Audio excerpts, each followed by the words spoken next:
harimaunya mati kena jerat. Kena jerat. Ya, jerat babi. Jerat babi. Ya.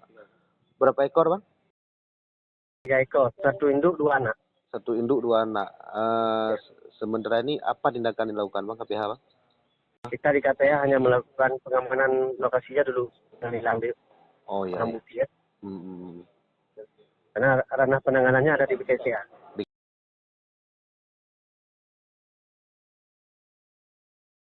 Kawan-kawan baru di lokasi kan.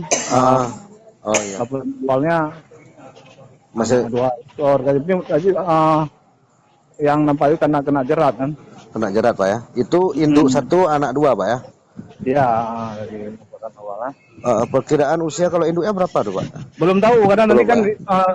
belum nanti dicek dulu sama dokter hewan kan. Iya. Jadi dokter hewannya masih di desa karena nggak bisa ke lokasi gitu kan. Dokter hewannya cewek sih kan.